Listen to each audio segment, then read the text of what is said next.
Hi hello പാനക്കുട്ടി ലോകത്തിലേക്ക് എല്ലാവർക്കും സ്വാഗതം. ഇന്ന് ഞങ്ങൾ അർത്തിങ്കി വരെ ഒന്ന് പോയപ്പോൾ നമ്മൾ എന്തായാലും ഇവിടം വരെ ഒന്ന് സ്ഥിതിക്കൊന്ന് കടൽ കണ്ടേക്കാന്ന് കരുതി. അങ്ങനെ ഞങ്ങളൊന്ന് കടൽ കാണാൻ പോയി. ഈ മഴക്കാലത്തൊക്കെ അത്യാവശ്യം നല്ലോണം തിരയടിക്കുന്ന സമയമാണ്. കടലിൻ്റെ നിറം തന്നെ മാറിയിരിക്കുകയായിരുന്നു. നല്ല കാറ്റും ഉണ്ടായിരുന്നു. ചെറിയൊരു മഴക്കാറൊക്കെ വെച്ച് തുടങ്ങുന്നുണ്ടായിരുന്നു. സാധാരണ ഞങ്ങൾ ഇവിടെയൊക്കെ പോകാറുള്ളപ്പോഴുണ്ടല്ലോ ഈ തിരയൊന്നും ഇത്ര ശക്തിയായിട്ടൊന്നും വരില്ല. ആ പാറക്കലിൻ്റെ അങ്ങ് അറ്റം മാറിയൊക്കെ ആയിട്ട് വരുന്നത്. പക്ഷേ ഈ പ്രാവശ്യം ഞങ്ങൾ പോയപ്പോൾ ഈ പാറക്കല്ലിൽ തന്നെ അടിച്ചങ്ങ് വരുക. അപ്പോൾ എത്രത്തോളം പവറായിട്ടാണ് വരുന്നതെന്നൊന്ന് ആലോചിച്ച് നോക്കിയേ. അതുകൊണ്ട് ഈ സമയത്ത് ആരും ഒന്ന് കടലിൽ പോകാനായിട്ട് പ്ലാൻ ചെയ്യുന്നുണ്ടെങ്കിൽ ആരും ഇറങ്ങണ്ട കേട്ടോ. കരയിൽ നിന്ന് തന്നെ സൗന്ദര്യം ആസ്വദിച്ചാൽ മതി. ഫാമിലി ആയിട്ട് ഞങ്ങൾ ഇടയ്ക്ക് പോകാറുള്ളതാണ് ചെത്തി ഹാർബർ. നമ്മളുടെ അർത്തിങ്കലിൻ്റെയൊക്കെ അടുത്തായിട്ട് വരും. നല്ല സ്പോട്ടാണ്. പക്ഷേ ഈ ഒരു സിറ്റുവേഷനിൽ പോകാനായിട്ട് നമുക്കൊരു ഇച്ചിരി ബുദ്ധിമുട്ടായിരിക്കും. കാര്യം കടലൊക്കെ ശരിക്കും കൂടിക്കിടക്കുകയാണല്ലോ.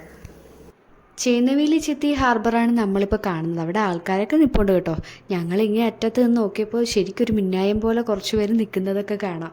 എന്തായാലും ഞങ്ങൾ അധികം നേരം നിന്നില്ല. ജസ്റ്റ് നിന്നൊരു 5 മിനിറ്റ്സ് അത്രേ ഞങ്ങൾ നിന്നുള്ളൂ. കാര്യം എന്ന് വെച്ചാൽ ശരിക്കും തിരയൊക്കെ അടിച്ചപ്പോൾ തന്നെ പേടിച്ചു പോയി.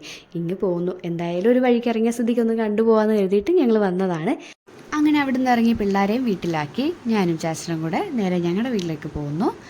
അപ്പോൾ എന്തായാലും എല്ലാവർക്കും ചെറിയൊരു വീഡിയോ ഇഷ്ടമായെന്ന് വിശ്വസിക്കുന്നു. നെക്സ്റ്റ് വ്ളോഗ് കാണും വരേക്കും. Take care. Bye bye.